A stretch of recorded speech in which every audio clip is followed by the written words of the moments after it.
Hello साथीहरु, नमस्कार सबैमा। ल आज विक्रम बाबा जाने तर्खर हुँदैछ। यी गाडी सफा गर्दैछु। ल गाडीमा बस्यो।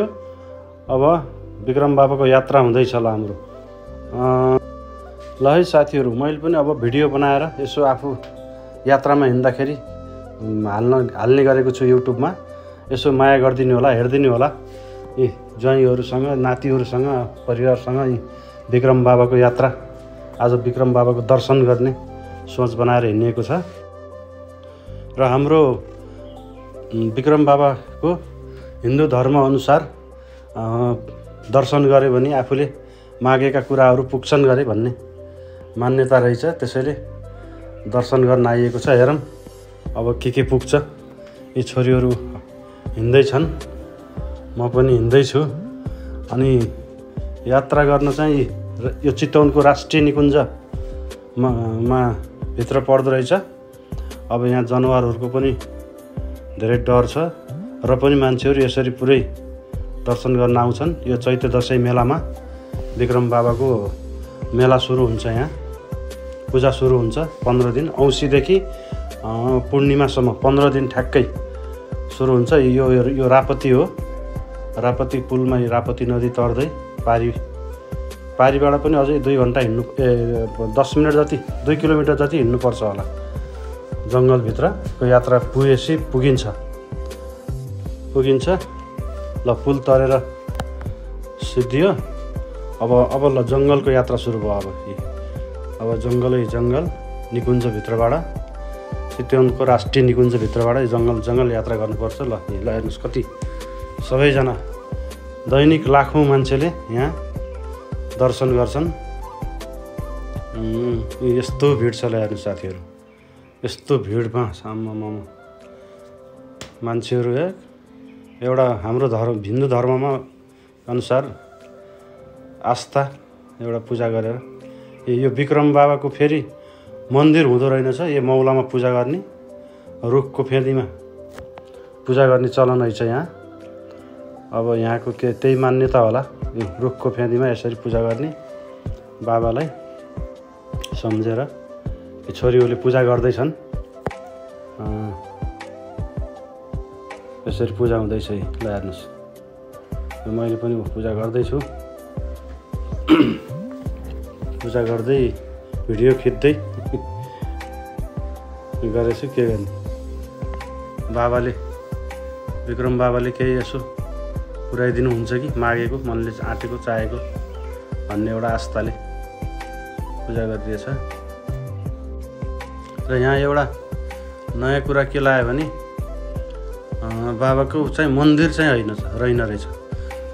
जङ्गलभित्र रुखमा पूजा गर्ने एउटा मौला हो। यहाँ मौला रहेछ, वरिपरि काठले बारेको। पण्डितहरूले यसरी फुलहरू चढाइदिने। यहाँ मन्दिर चाहिँ रहेनछ। अब यहाँको त्यही मान्यता होला, त्यसैले मन्दिर नभएको होला। मन्दिर नराख्ने मान्यता होला। सबै मन्दिर भगवानमा मन्दिर हुनुपर्छ भन्ने छैन। हाम्रो आफ्नो चलन हो। यस्तो रहेछ। ल यति भिड छ। ल हेर्नुहोस्, सबले यसरी पूजा गर्ने अनि दर्शन गर्ने, पूजा गर्ने अनि फर्किने। ल हेर्नुहोस्, अब पूजा गरेर पनि अब हाम्रो लगभग सिद्धियो। अब फर्किन्छौँ। अब केही बेरपछि फर्किसकेपछि फेरि ल हेर्नुहोस्, यहाँको यो बाबाको फेरि प्रसाद पूजा गरेर बोका बलि दिने चलन रहेछ।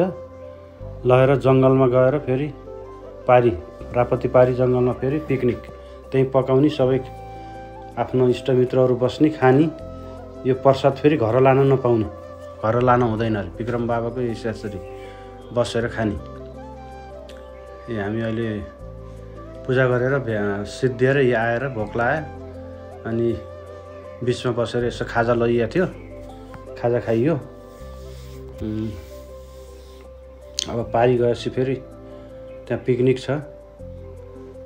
हाम्रो दाइले पूजा गर्नुभएको थियो। त्यो दाइले पिकनिक कार्यक्रम गर्नुभएको छ। पूजा गरेर त्यहीँ बसेर खाने भन्ने योजना छ आज। अब खाजा पनि खाएर भ्याइयो, हात्ती पनि हेरियो। मेरो नन्दलाल सालो केटो पनि सँगै गएको थियो। साला भेना हिँड्नेछ। जङ्गल यसरी जङ्गलभित्र यात्रा गर्नुपर्छ। ल हेर्नुहोस् प्राणीकुञ्जभित्र यहाँ पुरा बाघ गैँडा हात्ती सब देख्न पाइन्छ। ल हेर्नुहोस् अब ल हामी फर्केर अब रापती पनि तरिसक्यो। अब गेट पार बसी अब पिकनिक खाने ठाउँमा अब लगभग पुगिन्छ। ल आइयो पिकनिक खाने ठाउँमा पनि आइपुग्यो। दाइहरूले पुरा रेडी गरेर पिकनिकको तयारी हो। मासुहरू मोल्दै हुनुहुन्छ बनाउँदै हुनुहुन्छ आइटमहरू खानेकुराको। ल हामीले पनि अब प्रसाद अब चाख्न लाग्यो। कोदोको साला भेनाले उचेस गरेर प्योर कोदोको झोलसँग चाखियो। मजाले खाँदैछन्। ल मिठो छ। दामी लाएर सालो केटालाई ल खान पाएपछि त मिठै लाग्छ नि। दाइहरू खाएर अब नाचगान सुरु हुन थालिसक्यो। छोरीहरू नाच्दैछन्। सबै ल अब डान्स सुरु भयो। म पनि नाच्न थालेँ। अब यस्तो हाम्रो